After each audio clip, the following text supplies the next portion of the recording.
Welcome back. As always, be sure to leave a comment if you have anything to add to this video, any comments about this series, or any comments about the channel in general. Also be sure to check out my other channel, YC Games, it's one with the orange logo. And just a reminder that I will be streaming every Wednesday at 7 p.m. Eastern Standard Time, so feel free to stop on by, usually talking about Borderlands, to join in the conversations. And with all that out of the way, let's jump right into the video, where we are continuing our Borderlands 4 prediction videos. Last time we talked about characters, more specifically the playable Vault Hunter ideas and returning NPCs. This time we're talking about villains, because most good stories need an incredible villain, and Borderlands is especially true. Handsome Jack was my personal favorite villain of all time in any media, and the Clipo Twins are up there for the worst. They're definitely not the worst, but they're up there for the worst. So we've definitely seen the good and the bad as far as villains have gone for this series. But going forward, what kind of stuff do we want to see in a Borderlands villain for Borderlands 4? Starting off, I want to talk about the Clipo Twins. Now, I hate the Clipo Twins, and I feel like that's a sentiment shared by most of the community, because they're just simply awful villains, especially when compared to how awesome Handsome Jack was to hate. But I don't want to talk about that right now. I don't want to get into a rant about how much I dislike them. I would much rather look at them and use them as an example of things that they did right and what we can learn from them going forward into a villain for 4. Like, starting off, conceptually, they are awesome. I love the idea of twin sirens born in a vault from a vault monster, the father being the first vault hunter. They feel like they have a birthright to the vault's power. They can siphon vault monsters and other sirens and steal their power. And they formed a cult that reunited all the bandits, or I guess united, not reunited, all the bandit clans together under one force. That is awesome. That should be a world-ending threat, or a universe-ending threat. That is so awesome on paper. But then reality, they fumbled it so hard, just by the simple fact of making them streamers and be all LOL in your face. Blah, blah, blah. Terrible, terrible execution, but awesome idea conceptually. I would love if Borderlands 4 had that conceptual idea. Not of the same thing, obviously, because we just saw that. But the same idea of something that seems like it should be such a giant threat that the odds is overwhelming. Something that can destroy a vault monster as easily as Tyrene did. Even though, I mean, we killed it. But the idea behind it is there. It was just such a disappointment because they almost made it a giant joke. Like, they should have been this gigantic threat. But at least when playing the game, it doesn't feel that way. It never feels like we're really up against bad threats, other than the beginning. Okay, take Lilith's powers. Initially, that's a oh shit moment of, okay, these guys are for real, we gotta take them seriously. And then they immediately just, like, act like a joke. And it takes away all the tension. At least for me personally. I was like, okay, so are these guys actually threats, or are they a joke? Now, that's a hard line to really sew, and Handsome Jack did it beautifully. He was always felt like a threat, but he also took the time to whisper in your ear and be like, hey, you know you're a jackass, right? Like, that's how it was with him, and it really feels like they tried to copy that here, and they just failed so miserably because they didn't understand that the threat had to come first. A villain should always feel like a threat. But these guys just felt like they were a joke, and they were just doing it for the jokes. Like, they were doing it just for their own little happiness. Like, they didn't really feel like they had a good agenda. It was just so poorly handled. And I feel like I'm getting into the same rant that I've done before, so I'm going to move on from this point. I truly feel where the Clipo Twins really went wrong was that they were trying to be like Handsome Jack, as in constantly chirping in your ear. And I think for Borderlands 4, go the complete opposite. The villain does not give a shit about us as the player. They don't care about the Crimson Raiders. They are not talking to us at all. I'm talking, I want a threat so big that whatever we do to stop them is so insignificant that they don't even notice. And now I'll get into it more in part 7 when I talk about what I think and want the story to be like of this series. But basically, up until some like middle point or towards the final third, we do something that finally gets their attention, at least up until that point, we're not even on the villain's radar. They are such a massive universal threat that we are so insignificant compared to them that whatever we do to try to stop them, like, they don't even notice. And that primarily just goes to the point of, first of all, that they're just a giant actual universal threat like the Clipo Twins should have been and felt like they were up until they were just joking around and not really felt like that. But also that we won't have them constantly in our ear to ruin it. Now, that being said, I don't want them to just not exist either. We should feel the impact of the villain. We should feel their reign of terror. We should see the destruction, hear the stories of people that were affected by them. And we should hear from them. Like, we'll see, like, their propaganda, or if we walk through some kind of compound, we'll hear them talk over the intercom, much like the way Handsome Jack was, but not talking directly to us. Because that kind of interpersonal thing, it's been done before, and Handsome Jack did it beautifully. That was the best way to portray that villain. But moving forward, I think we need to separate more from Handsome Jack, and especially from the Clipo Twins, because the Clipo Twins tried to do a very similar thing, and it failed miserably. And I don't mean just don't talk to us just for the sake of not talking to us, but don't talk to us because it would differentiate us from the past villains, but also it would make it feel like that much bigger of a threat. Like, that was another thing that just kind of took away from the Calypso's feeling really threatening, was the fact that, well, they also just were talking to us. They were tripping our ear.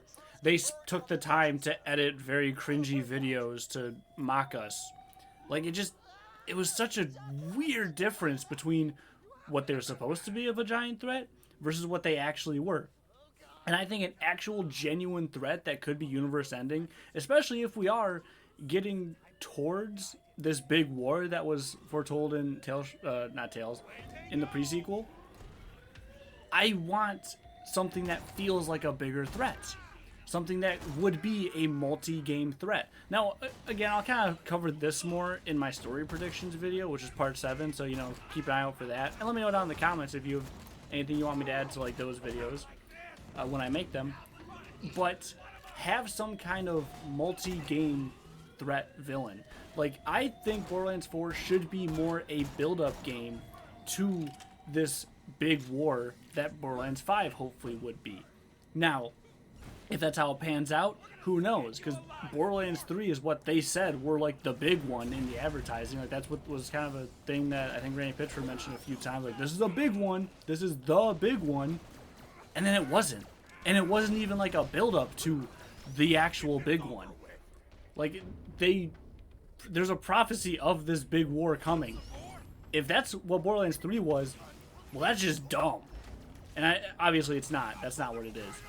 But I think we need a full game building up to it, and having a villain established in this game and then carried on into this big one.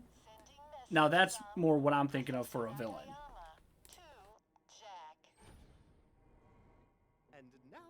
I don't want to keep punching down at the Clipo Twins, but it really feels like they try to make them a joke. And I think that was their biggest problem overall.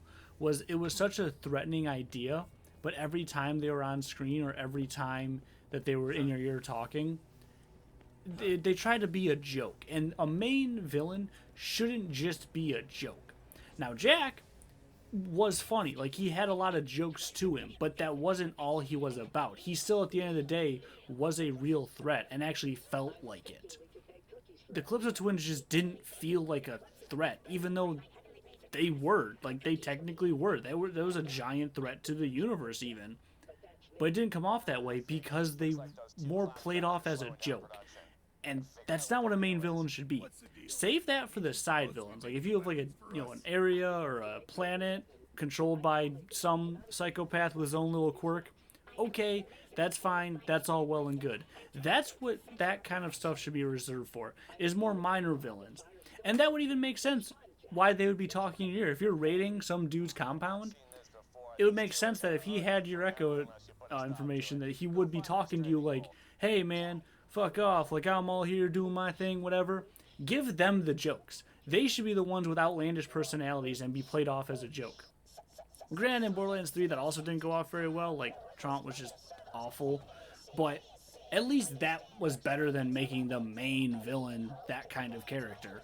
So if we are up against some kind of universe-ending threat, like I hope we are, it shouldn't be all for laughs. They should really have a personality. Like, they can have their little quirks and maybe some kind of funny tick to it, but the whole thing shouldn't just be laughed off. It should be a genuine threat. Anything that they want to make a joke, because it's Borderlands, there's gonna be jokes, and that's fine. Some of them land, some of them are terrible, some of them are really cringy. That's all well and good, that's whatever. But when you turn your main villain into a joke, it just brings down the entire story. Save that shit for the side bosses. Save that for, like, the compound owners. Save that for some planet leader. Whatever we're going and raiding or going and killing a guy for, those are the ones that should be funny. Or at least try to be funny, because, you know, it is Borderlands and humor is very subjective. And some of them hit, some of them don't. That's just the way it goes.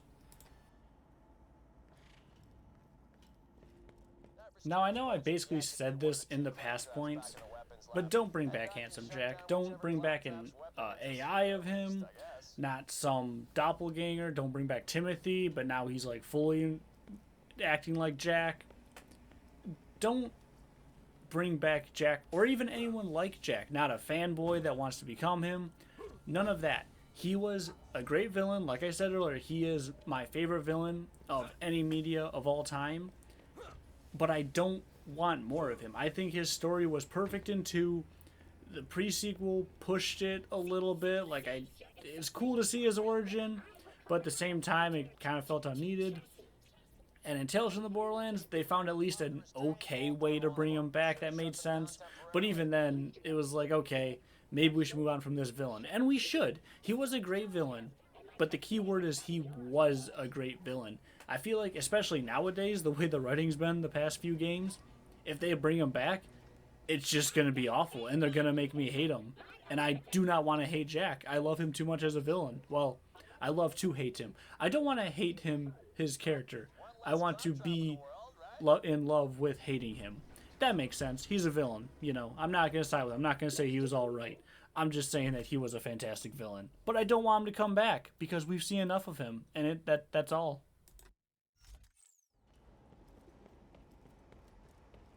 That's going to do it for this one. Thank you so much for watching. Just kind of to sum it all up, I really hope that it's a good villain that is actually threatening. Not a joke. Not some whatever the new modern thing is, some Twitch streamer bullshit thing. None of that. Just make a good world-threatening, universe-threatening villain that we got to go up against, defeat, and actually feels threatening. That's all I really want at the end of the day. But thank you so much for watching. Please leave sure to leave a comment if you have anything to add to this video. Do you agree with me, disagree with me on things, have any other ideas, things I missed, stuff like that. Also, be sure to check in next time when we talk about planet and environments. That one's going to be a fun one. I got lots of cool ideas of different planets I think we can go to. More planets we should revisit, all that jazz. So anything you want me to include in that video, leave it down in the comments. Also remember, I'm streaming every Wednesday at 7 p.m. Eastern Standard Time. Pretty much like this, except a lot more rambly because it's live, it's not edited. So yeah, if you want to join in that conversation, that's an easier way to talk to me directly. But yeah, thank you so much for watching. See you next one. Bye.